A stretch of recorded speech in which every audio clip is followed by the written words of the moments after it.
kesempatan kali ini saya akan mempresentasikan UTS Sistem Pakar dengan dosen pengapu Ibu Hevi Herlina Ulu, Skom Mkom, tentang pengenalan sistem pakar. Berikut nama-nama kelompok kami. Yang pertama, saya sendiri Bartolomeus Dionisius Seran, MPM 51200036, dan teman saya Leonardo Slim dengan MPM 512035. Baik, kita langsung masuk pada materi yang kita bahas, yaitu apa itu AI. AI atau Artificial Intelligence itu dibagi menjadi dua kata, yaitu intelligence dan artificial. Intelligent yang artinya cerdas dan artificial yang artinya buatan. Dari sini kita menyimpulkan bahwa AI adalah mesin yang mampu berpikir, menimbang tindakan yang akan diambil, dan mampu mengambil keputusan seperti yang dilakukan manusia. Baik, yang berikut pendapat para ahli. Menurut Alan Turing, ahli matematika, jika komputer tidak dapat dibedakan dengan manusia saat berbincang melalui terminal komputer, maka bisa dikatakan komputer itu cerdas, mempunyai kecerdasan. Menurut John MC Sarti dari Stanford, cabang dari ilmu komputer yang berfokus pada pengembangan komputer untuk dapat memiliki kemampuan dan perilaku seperti manusia, dan kecerdasan sebagai kemampuan untuk mencapai sukses dalam menyelesaikan suatu permasalahan. Terus untuk Reich and Knight, kecerdasan buatan merupakan sebuah sandi tentang bagaimana membuat komputer melakukan hal-hal pada saat dapat dilakukan lebih baik oleh manusia. Berikut masuk pada tujuan dari kecerdasan buatan. Yang pertama, membuat mesin menjadi pintar. Kedua, memahami apa itu kecerdasan. Yang ketiga, membuat mesin lebih bermanfaat. Cerdas adalah memiliki pengetahuan, pengalaman, dan penalaran untuk keputusan yang mengambil tindakan. Sehingga agar mesin bisa cerdas atau bertindak seperti manusia, maka harus diberi bekal pengetahuan dan diberi kemampuan untuk menalar. Baik, berikut kita masuk pada sejarah AI. Pada tahun 1842, ada Augusta, dia menemukan bahasa pemrograman. Terus pada 1950, Alan Turing menemukan metode tes perilaku cerdas. Dan pada tahun 1956, John MC Sartley atau konferensi pertama bidang AI. Dan pada tahun 1975, Paul Werbos Neutral Network untuk perambatan baik.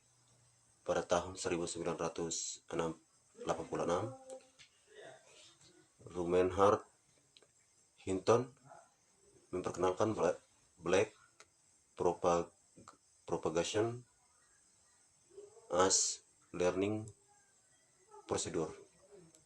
Dan pada tahun 1989, Ian Lesson et al.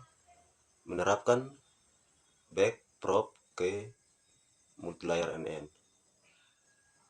Dan pada tahun 2006, Hinton dan Universitas Toronto memperkenalkan deep learning. Dan pada tahun 2009, Andre Ng memperkenalkan GPU server. Dan pada tahun 2011, Apple, Google, dan Google Microsoft memperkenalkan produk berbasis deep learning. Dan pada tahun 2014, Amazon Echo deep learning untuk space recognition. Dan pada tahun 2026, Facebook, Insta Amazon, dia menerapkan generatif adversarial network. Baik, berikut masuk pada subdisiplin ilmu dalam AI. Yang pertama, sistem pakar. Kedua, natural language processing. Ketiga, speaker recognition. Keempat, robotika dan sistem sensor. Kelima, computer vision. Keenam, intelligent komputer. Dan yang terakhir, compliant. Baik, berikut contoh penggunaan AI. Teknik searching itu penggunaan komputer yang dilengkapi dengan GPS. Ada teknik reasoning, itu ada penalaran suatu masalah dan deep blue middleware. Dan berikut teknik planning, itu ada perencanaan terhadap suatu masalah dan optimum HIV. Dan berikut teknik learning, itu proses belajar mesin menjadi cerdas layaknya manusia. Dan mobil otomatis S2 SMT. Baik, berikut di sini saya akan menjelaskan apa itu sistem pakar. Yang pertama, sistem pakar berasal dari istilah knowledge based expert system. Yang kedua, menggunakan human knowledge yang dimasukkan ke dalam komputer untuk memecahkan masalah yang umumnya memerlukan keahlian seorang pakar. Yang ketiga, membuat domain yang sempit. Berikut sebuah program komputer yang dirancang untuk memodelkan kemampuan menyelesaikan masalah seperti layaknya seorang pakar atau human expert. Yang berikut, sistem yang berusaha mengadopsi pengetahuan manusia ke komputer agar komputer dapat menyelesaikan masalah seperti yang bisa dilakukan oleh para ahli atau pakar. Yang berikut, sehingga orang awam pun dapat menyelesaikan masalah yang cukup rumit yang sebenarnya hanya dapat diselesaikan para ahli atau pakar. Baik, di sini saya akan menjelaskan pengertian sistem pakar menurut para ahli. Yang pertama, Turwan 2001, sistem yang menggunakan pengetahuan manusia di mana pengetahuan tersebut dimasukkan ke dalam sebuah komputer dan kemudian digunakan untuk menyelesaikan masalah yang membutuhkan kepakaran atau keahlian manusia. Yang berikut, Jackson pada tahun 1999, program komputer yang mempresentasikan dan melakukan penalaran dengan pengetahuan beberapa pakar untuk memecahkan masalah atau memberikan saran. Yang berikut, Luger dan Stubblefield pada tahun 1993, yaitu program yang berbariskan pengetahuan yang menyediakan kualitas pakar kepada masalah-masalah dalam bidang yang spesifik. Dan yang berikut, sejarah dan contoh penggunaan sistem pakar. Yang pertama, sistem pakar mulai dikembangkan pertengahan tahun 1960. Berikut sistem pakar pertama kali adalah GPPS atau General Purpose Problem Solver yang dikembangkan oleh Newell and Simon. Yang berikut contoh penggunaan sistem pakar. Yang pertama, aplikasi machine.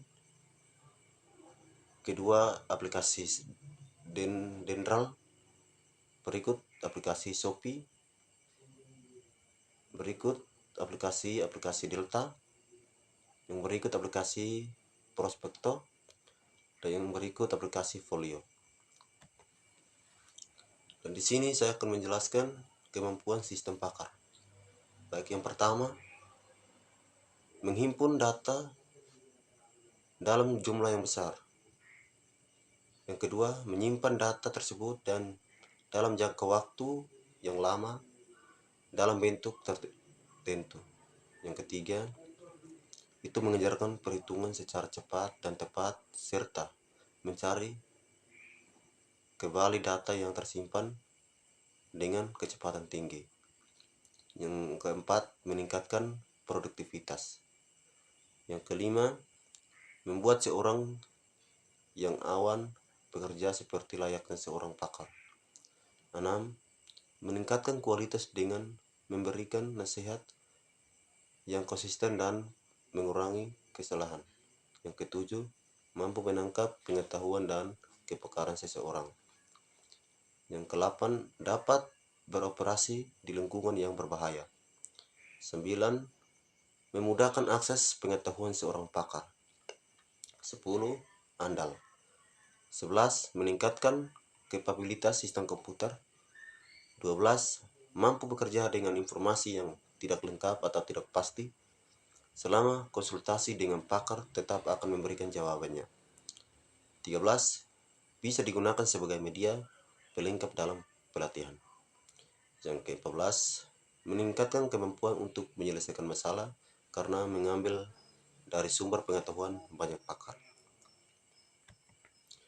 Baik, yang berikut keuntungan sistem pakar. Yang pertama, menjadikan pengetahuan lebih mudah didapat. Yang kedua, meningkatkan output dan produktivitas. Yang ketiga, menyimpan kemampuan dan keahlian para pakar. Keempat, meningkatkan penyelesaian masalah. Kelima, meningkatkan reliabilitas. Keenam, memberikan respon atau jawaban yang cepat.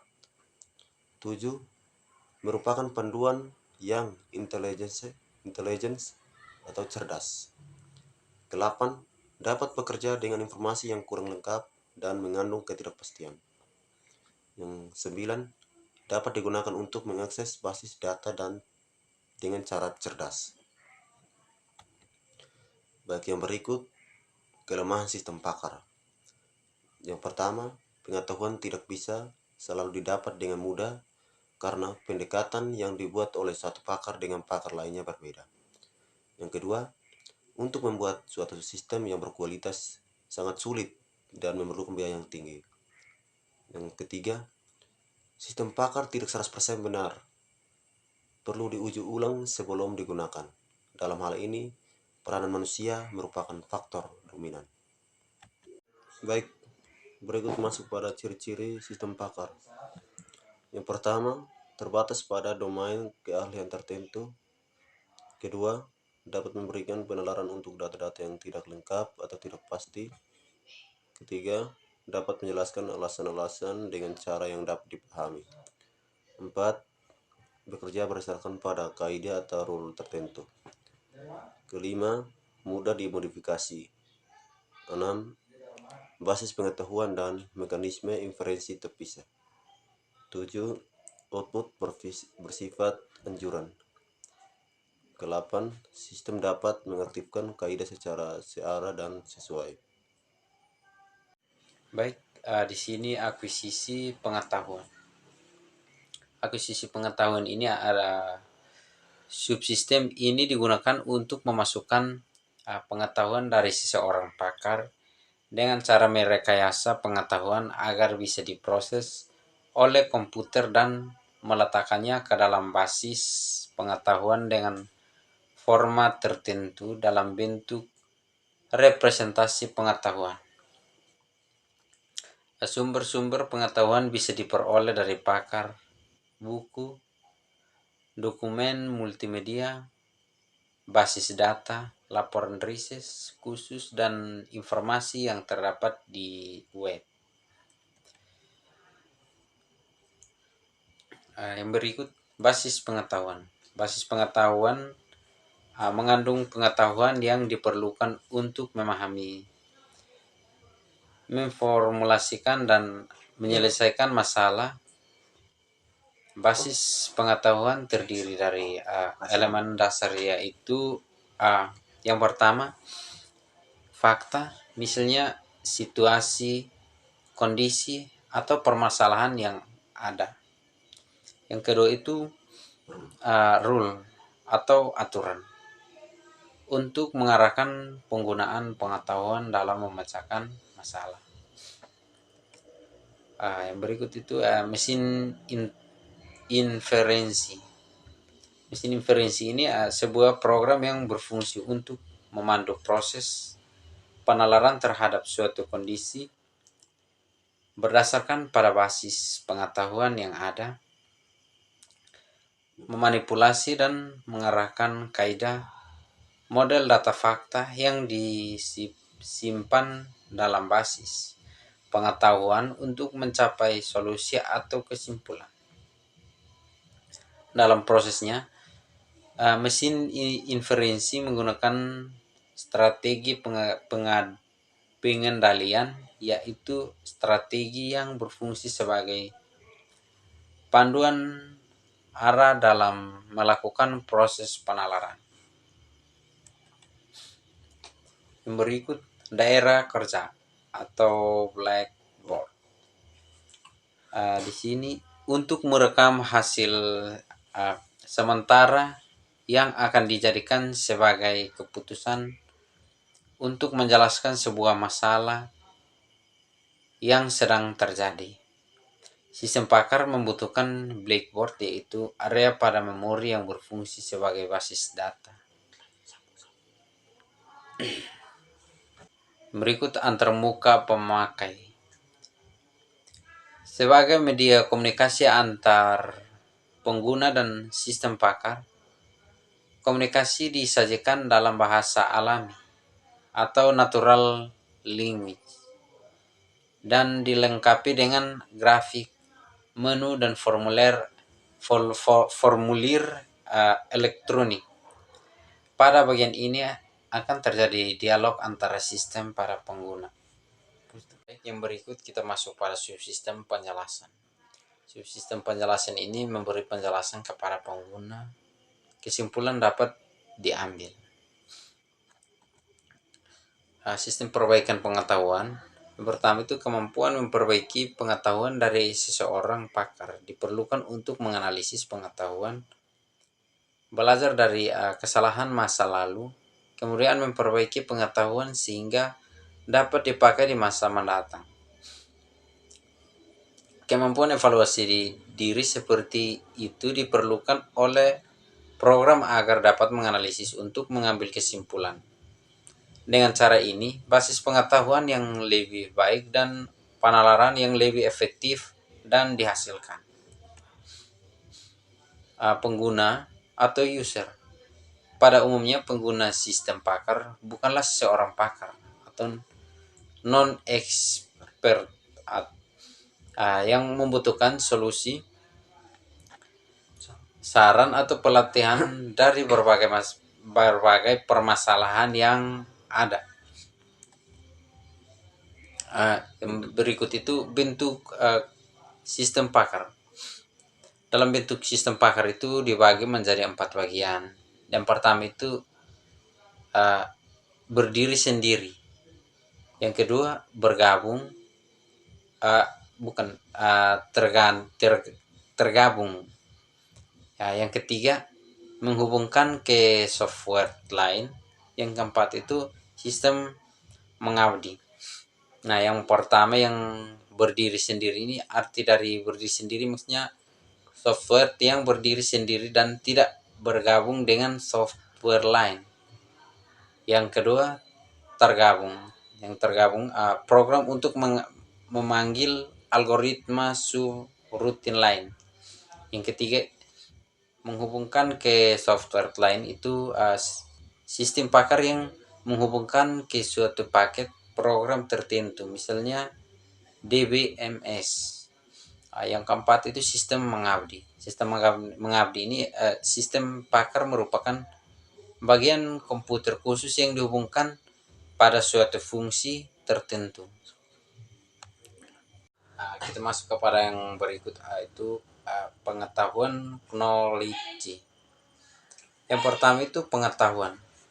Pengetahuan itu suatu yang terwujud dalam jiwa dan pikiran seseorang karena adanya reaksi sentuhan dan hubungan dengan lingkungan dan alam sekitarnya. Fakta atau keadaan yang timbul karena suatu pengalaman, representasi pengetahuan. Yang pertama itu cara untuk menyajikan pengetahuan yang diperoleh ke dalam suatu skema atau diagram tertentu, sehingga dapat diketahui relasi antara suatu pengetahuan yang lain, dapat dipakai untuk menguji kebenaran penalarannya. Yang berikut itu hierarki pengetahuan. Hierarki pengetahuan itu yang pertama, meta knowledge merupakan pengetahuan keahlian. Knowledge informasi, data, noise yaitu data yang masih kabur. Yang berikut jaringan semantik. Jaringan semantik ini ada beberapa subjek di sini. Yang pertama itu jaringan semantik merupakan teknik representasi pengetahuan yang digunakan untuk menggambarkan data dan informasi yang menunjukkan hubungan antar objek. Yang kedua itu objek itu bisa berupa benda, fisik, konsep pikiran atau tindakan.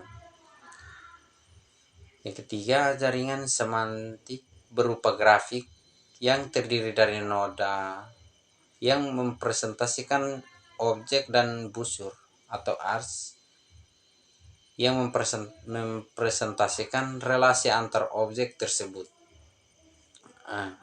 Yang berikut itu hubungan merupakan dasar penting dalam jaringan semantik karena menyediakan struktur dasar untuk pengorganisasian pengetahuan. Yang berikut itu frame atau bingkai. Frame ditemukan oleh Marvin Minsky pada tahun 1970. Frame ini merupakan struktur data yang digunakan untuk mempresentasikan pengetahuan yang didasarkan pada karakteristik yang sudah dikenal, yang merupakan pengalaman. Frame merupakan kumpulan pengetahuan tentang suatu objek tertentu, peristiwa, lokasi, situasi lainnya.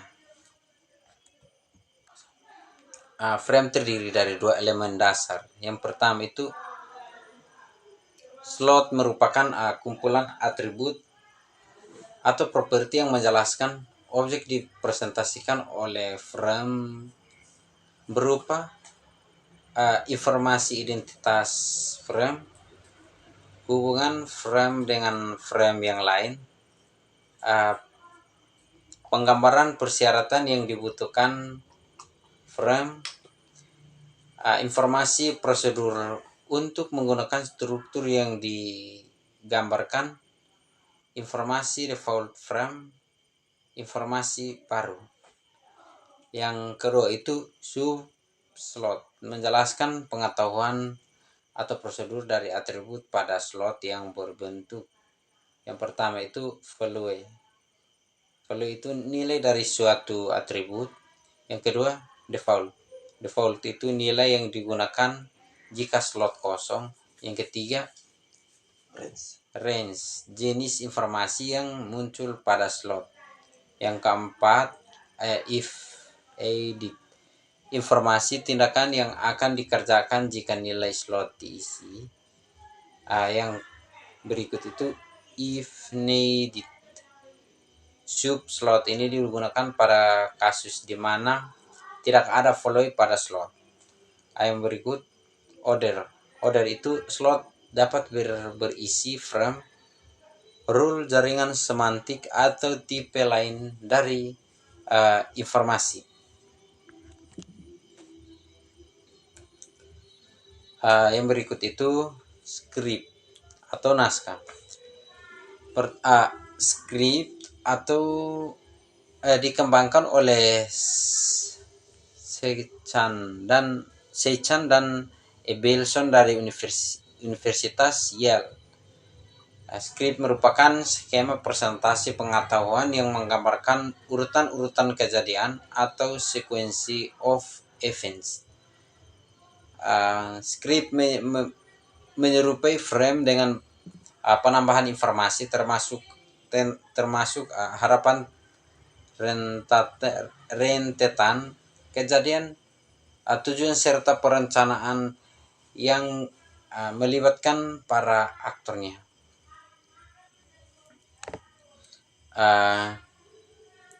Script menggambarkan urutan peristiwa, sedangkan frame menggambarkan objek. Script memiliki beberapa elemen, yaitu yang pertama itu kondisi, menggambarkan situasi sebelum terjadi. Yang kedua itu prop, mengacu pada objek yang digunakan dalam peristiwa terjadi. Role, mengacu pada orang-orang yang terlibat dalam script. Track itu mengacu pada variabel yang mungkin terjadi dalam script tertentu. Seni menggambarkan urutan peristiwa aktual yang terjadi. Hasil itu kondisi akhir yang terjadi setelah urutan dalam script terjadi. Berikut itu logika dalam himpunan. Logika dikembangkan oleh filosof Yunani Aristoteles pada abad keempat sebelum Masehi. Logika didasarkan pada silogisme. Silogisme memiliki dua premis dan satu konklusi yang disimpulkan dari premis. Dalam silogisme, premis merupakan fakta dari kesimpulan yang harus diikuti. Contoh premis 1. Premis 1 itu semua laki-laki adalah manusia. Contoh yang kedua, premis 2 itu manusia adalah makhluk hidup. Kesimpulannya itu semua laki-laki itu adalah makhluk hidup. Yang ketiga, yang berikut itu kita masuk pada aturan produksi. Aturan produksi ini aturan produksi ditulis dalam bentuk jika, maka atau if then. Aturan produksi adalah salah satu representasi pengetahuan yang menghubungkan premis dengan konklusi yang melibatkannya. Struktur aturan produksi.